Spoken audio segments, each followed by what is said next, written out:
Yesterday was the day that the Lord had made. We will rejoice and be glad in it. Come on. No, sorry, I had to start today. I just had to start today with this. It's kind of dominated my thinking. It's dominated my life. It's dominated my marriage. That's a bit rocky now. And no, not really. It was such a big day for Ipswich yesterday, getting promoted to the Premier League to play teams like Arsenal and Liverpool and Manchester City. I used to say Manchester United, but that one's easy now, isn't it? So, they're going to be there for a whole season. I feel confident about that bit. It's beyond that. What's been interesting, though, is listening to all the news reports. The news reports have said, well, I would say almost very little about the team. What they have talked about is this man here. This man here came in to manage the Ipswich team while they were kind of in the lower section of Division 1, which is kind of 2 layers down from the Premiership. And Kieran McKenna, he has done amazing things. And the reason that all of the press are spending so much time talking about him is because of the turnaround that's happened at Portman Road. So do Ipswich have the best players? No, they don't. Do they have the biggest crowds? No, they don't. But what Kieran McKenna has done, he had a vision for a style of football that he passed on to his players, who then on the training ground have worked and worked and worked at it. They've got behind their manager, and extraordinary things have happened as a result. It's built momentum, it's built belief, it's built excitement. And it's not just happened within the team. You know, I used to have a season ticket at Portman Road, and I gave it up about 10 years ago because it was awful. It was. I was thinking, why have I spent my money on this? But now, I went just a couple of weeks ago, and honestly, the noise that the crowd were making, the buzz in the ground, both before and afterwards and during the game, was absolutely extraordinary. That somehow this man here has been able to build an energy and a momentum within a very small football club in a rural area of East Anglia. And remarkable things have happened. Why? It's because when a team and supporters are united, the potential is huge. Now, that doesn't just apply to football, that applies to everything in life. Unity is this powerful energy. It's a motivating factor that can help to bring about change. There was a poet, he only lived to the age of 13, Matti Stepanek. He said this: unity is strength. When there is teamwork and collaboration, wonderful things can be achieved. Now, that, I think, is absolutely true. And of course, the opposite is true too. That it's disunity that causes football clubs, companies, churches, political parties, and communities to just crumble. Because when there is unity and a common purpose, great things can be achieved. When that gets shattered, then all kinds of destruction can take place. And that's why we are doing this series, which is called United, that's going to be happening throughout the month of May. It's really important for us as a church. For us to be united behind a mission is really key to being effective as a church community. And it doesn't mean we have to all agree on everything. Of course we don't. But what we do need to be able to do is to be all pulling in the same direction. Because when that happens, and we're respecting other people's views, but when we're pulling in the same direction, honestly, great things can happen. Now, if this is your first time here at The Forge, I just want to say welcome. I am so pleased that you're here. I've already done that, but it's just really important that this is a perfect Sunday for you to come to The Forge today, because you're going to hear a little bit about what motivates us, What's the driving force behind why we do what we do? And how is what we do shaped by our mission and vision as a church? And what you'll discover is that it has something to do with you. So if you're visiting, I'm so glad you're here today. There's a really simple phrase that I've come to love. I didn't come up with it, someone else came up with it. But for me, it just helps to explain why I'm a Christian, why I'm a follower of Jesus. It's not a theological statement, so you could pull it apart. This is just a kind of a quick summary of why I'm a follower of Jesus. And it's this, that following Jesus makes life better and makes me better at life. You know, encountering Jesus and allowing him to shape my life has definitely made life better for me. Honestly, to be able to go through my life, having been brought up knowing that I am loved by God, that He's dealt with my sin, the mess-ups that I make in my life, that he has forgiven and dealt with those, that he's given me a purpose in life, a hope, a peace, that he's working in every situation, whether I like the situation or not, God's still at work within that situation. And amazingly, and this still shocks me every time, that God can work through me to bless others to help find that better life that following Jesus brings. But it also says this, that following Jesus doesn't just make life better, but it makes me better at life. And honestly, I can say that I think that God and Jesus has shaped my thinking. He's shaped my relationships. He's shaped my marriage. He's shaped my work life, my attitudes. He's shaped how I use my money. He's shaped my character. And so following Jesus definitely makes life better for me, but it also makes me better at life. That's not just true for me. That is true for many of you here. You would be able to stand up, put your hand up and say, yep, that's me as well. And that's why The Forge, our church here, The Forge's mission, the reason we exist as a church is this, is to help people to find and follow Jesus. Why? Because, well, he makes life better and he makes us better at life. You know, 31 and a half years ago, a small little chapel in Brockford closed down in order for us to be able to start a new church. A fresh start with a kind of a fresh focus. And what we knew was that Suffolk didn't need another church because Suffolk has hundreds of churches. In the village where we started it had already got 3 other churches. So why would we start a church in Mendlesham? It's because the village didn't need another church. The village needed a different kind of church, an outward-looking church, a church that focused on welcoming and belonging before believing, a church that prioritized the next generation, the visitor, a church that could flex and change and wasn't constricted by various denominational structures. And right from those really, the formation of the church 31 and a half years ago, the language might have changed a little bit, but the heart of the mission and vision has always remained the same. So we want to, as a church, our mission, the reason why we exist is to help people to find and follow Jesus. How do we do that? Well, it's by being a church community. That's what we are. We're a church community, a community of people who follow Jesus, a church community that unchurched people love to be part of. In other words, people who haven't grown up going to church, people who perhaps did start going to church and then just fell away and weren't interested again. We want to be a church community that welcomes those folks so that they feel at home and feel a part of the church community.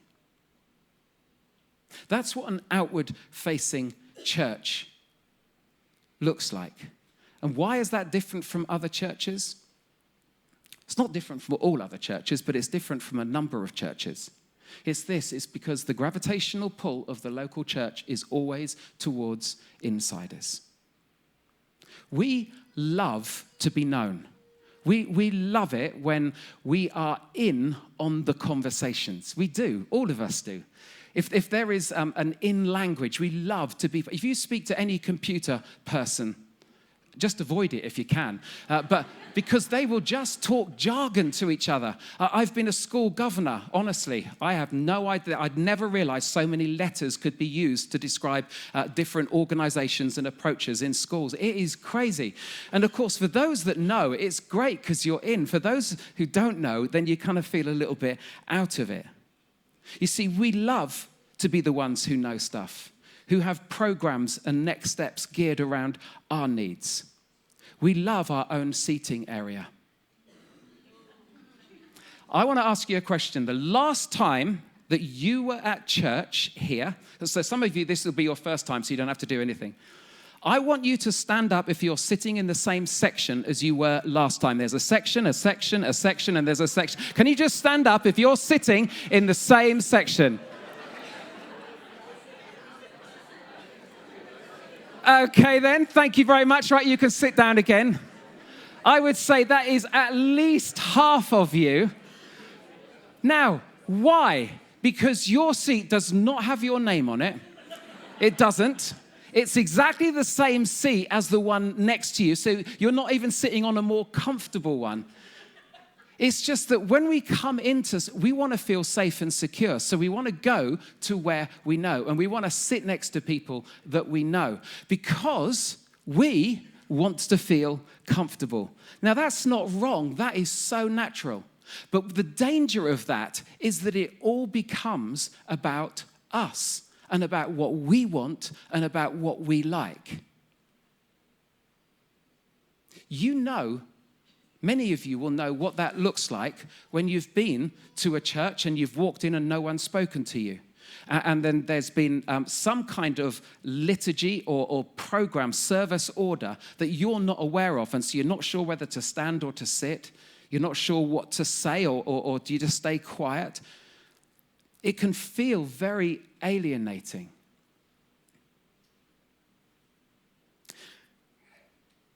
So, I never want the Forge to be that kind of church where new people come in and feel like they don't fit and feel a little bit alienated and not part of the community. That's what makes the Forge different, not better, just different. Because that's the focus that we are choosing to take as a church. To be a church community that unchurched people love to be part of. Outward facing, wanting to gear what we do, how we operate, and who we are around this vision. We want to unite around this vision. Let me show you some examples of why this is important. Just take a look.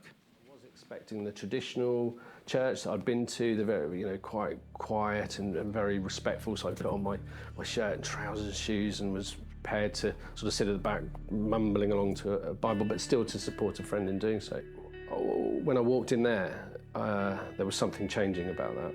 One day I was on Facebook and somebody was complaining about my son's cat going around the neighbourhood in Stowmarket, beating up all the other cats. So the lady in question messaged me and I said, no, he's got a home. I need to go and get him neutered so he's not so aggressive. And then one day I was standing outside my son's bungalow and said lady, Liz, came along and saw I was struggling with the garden. And next thing you know, 10 volunteers from the church came along, even children, and helped me, and I was so overwhelmed. And I've been thinking about going to church, and I felt, this is it, this is the sign. I'm going to come to church on Sunday, and I've been coming ever since. It's been almost a year. Sharon is my mum's work colleague, so I met her through my mum, and she knows me very well, and she invited me to come to the craft fair on the 30th anniversary of the Forge. I just knew it was a craft fair and that I could come and sell some stuff and that would be that, and I knew that it was at a church but that I didn't need to be involved in it in any way. I could just come and do my thing and then go if I wanted to. But Sharon was really polite, and she invited me to come to the service as well in between. My daughter Carol Ann and her partner Tina started going to the Forge, and all they done was talk about it and how great it was and how good the band was. And being that I used to be a bit of a singer myself and love my music, kind of inspired me really, more the music and the laid-back approach that they'd said it is, that made me think, oh, I think I should go. And they were going to get baptised. So I decided that I must see them get baptised. So I came along to the Forge in June last year. I can remember walking into the Forge Church. I was absolutely bricking it. I was so scared. I can remember sitting down and then come on the stage and you say your prayer, and I was like, okay. And then all of a sudden the music come on and the feeling just was fantastic. I mean, I couldn't believe it. There was electric guitars, there was drum kit. We were made to feel welcome. The moment I walked in, I looked around me and everybody was just so relaxed. Some singing and clapping their hands and waving their arms in the air. Some just looking at the screen, reading the words. I was one of those. I didn't know the songs. I was looking, but I was enjoying every second. I couldn't believe that this was church. And it was just nothing like I ever would have thought a church to be. But the other thing that really actually made me come back was the second time that I did come back, and Steve was standing at the door of the place, and I just remember him welcome me with open arms. Helen Bolton, she welcomed me and made me feel very welcome, but I was very overwhelmed and a bit emotional. And I feel like, you know, I've come home and it's just amazing, and the feeling, the emotion and the overwhelming feeling of love when you walk through those doors and you sing. I was absolutely awestruck by the whole atmosphere, and people seemed to really be happy. And they were raising their hands to the Lord and singing lovely songs, and the band were magnificent. And I thought, and when I saw the people, I thought I'd like some of that. I wonder if I could ever feel that. It wasn't about the building and the set of rules, it was about the people coming together. People would normally go to church to feel welcome, and that's exactly what happened there. We are absolutely amazing. Come and join us. It's one of the best things I've ever done. It was just one of the best feelings ever. Isn't that amazing? Yeah, absolutely amazing. You see, many people have discovered that following Jesus makes life better, but also helps them live life better too. And so therefore, if people are discovering God's grace and forgiveness, God's love, experiencing God's peace, I just think, what better things can we be doing with our lives than helping people to discover that? So let's not overcomplicate it in helping people to find and follow Jesus. I would say we've just got to remove every barrier that we can to enable people to experience what a church community can be like, and through that, in discovering who Jesus is. See, in the early days of the church, most followers of Jesus were Jewish. It's pretty inevitable, really, because Jesus traveled around Israel and he went to the synagogues to where the Jews would meet to worship God. And so as his teaching, and especially post the resurrection, so many people had become followers of Jesus. And they were Jewish. And so they brought Jesus into their Jewish way of life. And they would worship him, but they would still go to the temple to pray as they'd always done so before. But as the message of Jesus started to spread, of course, it started to reach beyond Israel, and it started to reach other nations and other countries who didn't have that Jewish heritage. And so the Jews were very concerned that it might kind of get out of hand. And so what they tried to do was if you wanted to be a follower of Jesus, then you had to become Jewish, which meant obeying some dietary rules, knowing the Torah, and if you're a man, having an operation. That's what you needed to have happen then if you really wanted to follow Jesus, but you weren't a Jew. Become a Jew, and then you can follow Jesus. And as Peter, one of Jesus' disciples, and Paul, the person that we heard about just the other week who encountered the risen Jesus, as they went around telling people about Jesus, they were just thinking, no, that's wrong. And so this big debate started to arise amongst the church as to what should happen to these people who aren't Jews. What do they need to do to become proper, kosher followers of Jesus? And so they had this big meeting in Jerusalem, and people came from all over the area to discuss this. And some stood up and say they've got to become Jewish, and others stood up and says, no, they don't. That just gets in the way. No, they can just follow Jesus. So this argument went on, and this discussion and debate went on for a period of time. This is about 20 years after Jesus had risen from the dead. And then the leader of the church in Jerusalem, his name was James. He was actually the brother, a kind of would he be step-brother or half-brother of Jesus? And he was leading the church. So he would have become a follower of Jesus after the resurrection. And he called an end to the debate and the discussion. And I love what he has to say. He says this, and so my judgment is that we should not make it difficult for the Gentiles who are turning to God. And so many of the unnecessary barriers that were being put in the way for these new followers of Jesus were just taken away so that they could follow Jesus.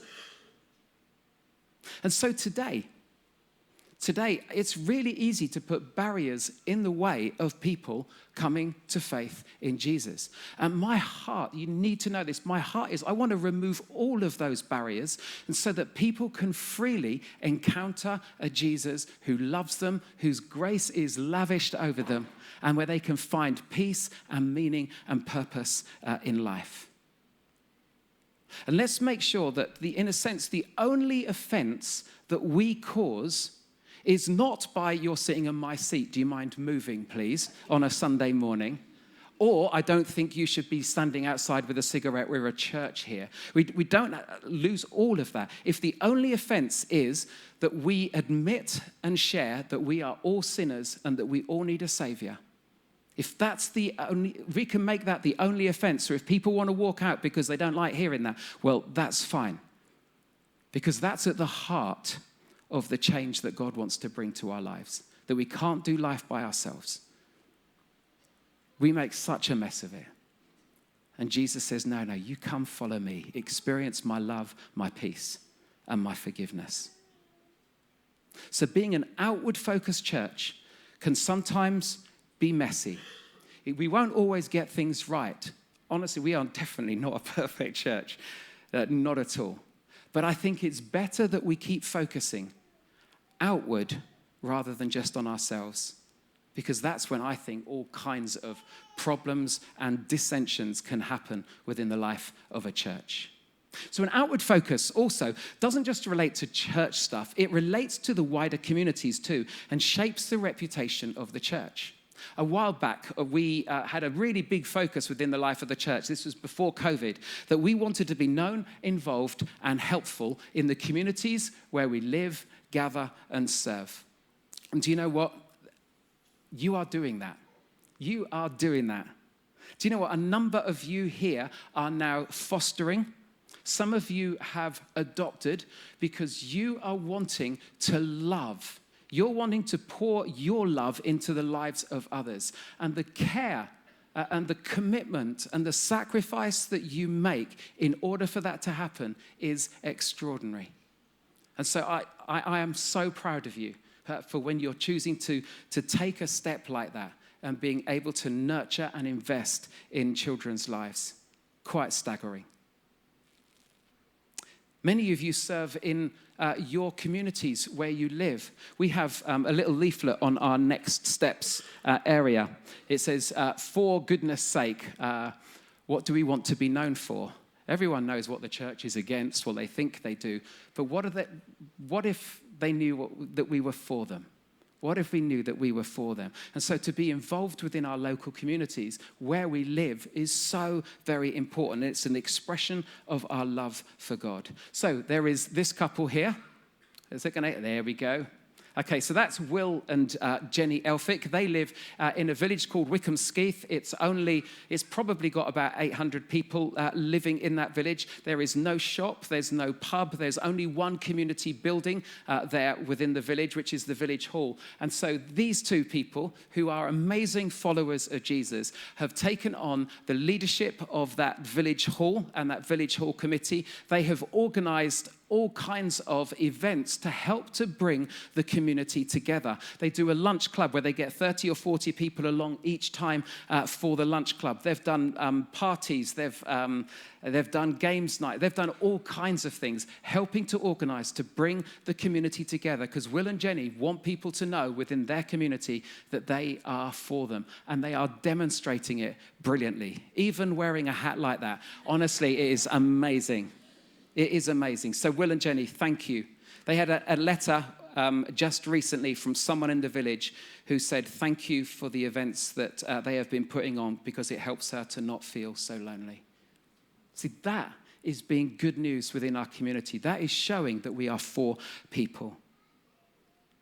Within our church, we organize various activities. So we can just bring some things up here. We have a furniture bank where the household supported with furniture, look at the numbers there of households which are being helped and supported in having furniture delivered to them for free.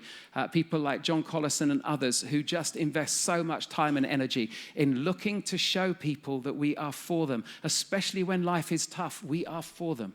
Look at that, 206 households supported, 283, and already just within the first quarter, 80 households. Multiply that up and you get a big number. Yeah. Okay, let's just go on. Let's go on. We have a hardship fund. A hardship fund where professionals will come and to say, look, so-and-so is really struggling to be able to pay their oil bill, or that they can't pay their rent this month, or whatever. And we are able, because we set money aside to support, look at that. So households supported, 113. This was obviously post-COVID, which was a really tough time. And as a church, we were able to give 12,500. 11,000 was given to us by another fund organization because they knew that we have contacts with families in need. And so they gave us the money to make those decisions and to pass on to others. 73 last year, already 90. Oh, no, sorry, this is predicted to be another 90 households coming up this year. It's quite staggering. But how we can show that we are for people. Let's go on to one more. Oh, no, we've got two more, sorry. The Moses Project, here we go. Look at the numbers there, again, of young mums who are struggling and get given a Moses basket. They get given with goodies for the kids, goodies for the mum as well. And these are all referrals saying, please, can you help in this situation? Again, so many families impacted. And finally, just food provision. I still find this amazing that this still needs to take place. But look, Base Bites, our youth activity after school, 50 families have benefited from that. Lunch Club, this is just in 2023. 230 new parents receiving 50 meals, and via the Fair Share donations, that's the supermarkets that will give another 200. It's extraordinary, isn't it? But that's because it's not about us. It's not about us. It's about us receiving and experiencing the love and the grace of God, and then being able to pass that on to others. So what does it mean to be united as a church with this outward focus? Remember, Jesus operated this way.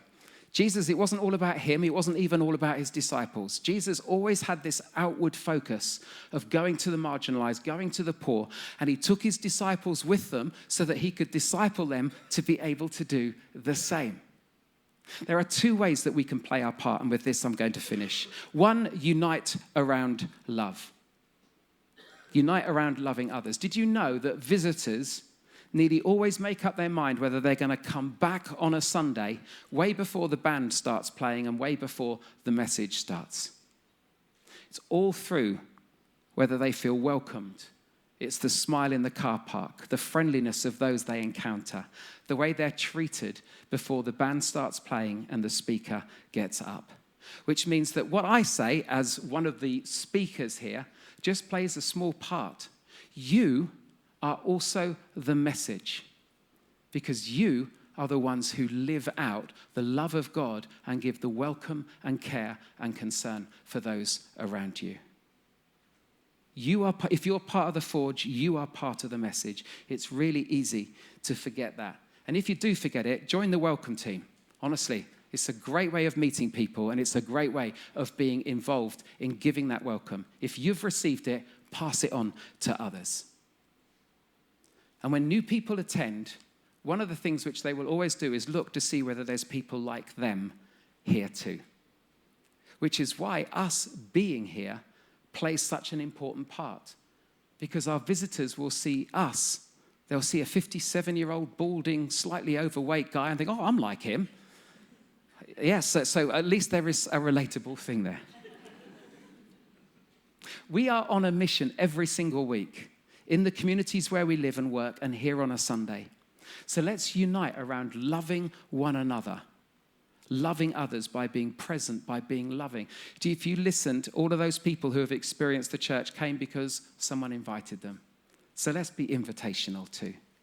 And secondly, we can unite around the funding of the mission of the church.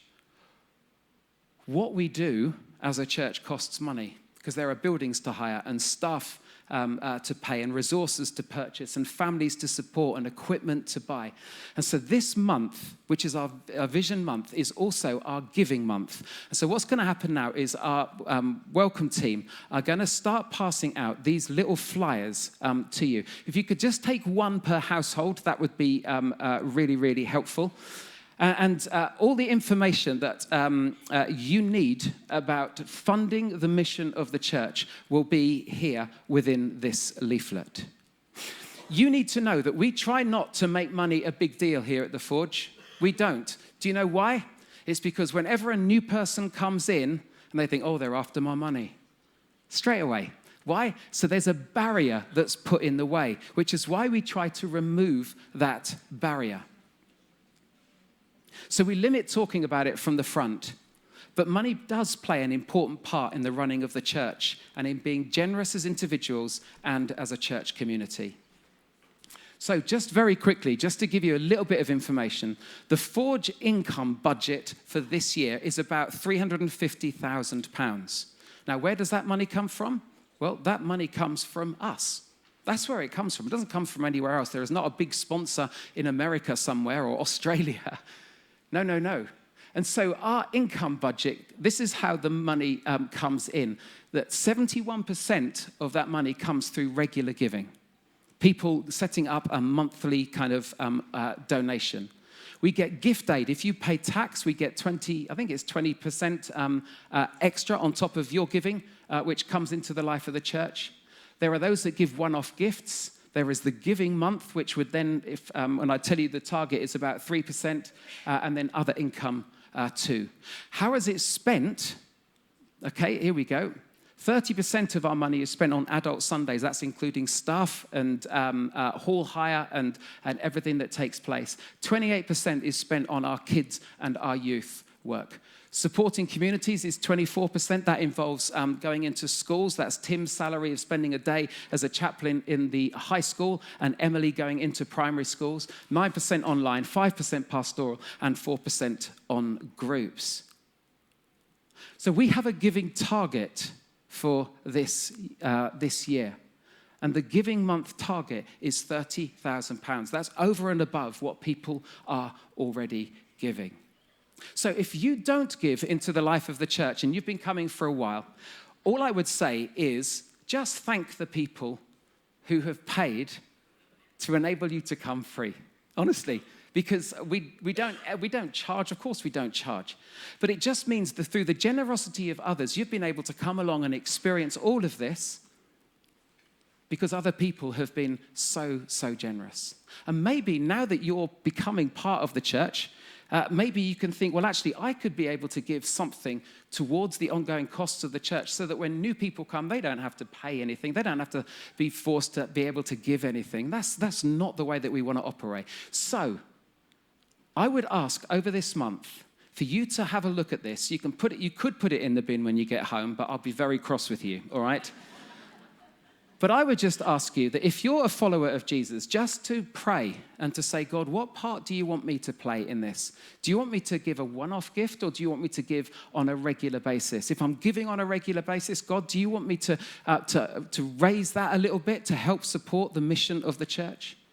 Okay, so that's what I want you to do. I want you to pray over these next few weeks. And when you sense that you should be doing something, I would love you to then be able to give into the life of the church. We have on our next steps area, just down here, we also have a sheet which gives more information about the giving. So if you want to pick one of those up, if you're one of those people that are interested in finance, you're weird, but no, not really, then please do come and do that. But please know this, the Forge is able to do what we do because of you. It's true. You serve, you help fund the mission. And I'm not sure there is anything better to invest our generosity in than to help people to find and follow Jesus by being a church community that unchurched people love to be part of. It's exciting. God's at work. And I'm looking forward to this next year. Let me pray. Father, I thank you that there is power and momentum when people unite around a mission and a vision. And Lord, really sense that this is your call for us as a church, to be an outward-focused church. A church that removes as many barriers as possible so that people are free to encounter your love, your grace, your forgiveness, your hope, your peace. Yeah. So help us as a church, Lord, to unite together behind this, and to see your Holy Spirit at work in people's lives so that others can discover for themselves that following Jesus makes life better and makes them better at life. In Jesus' name, amen.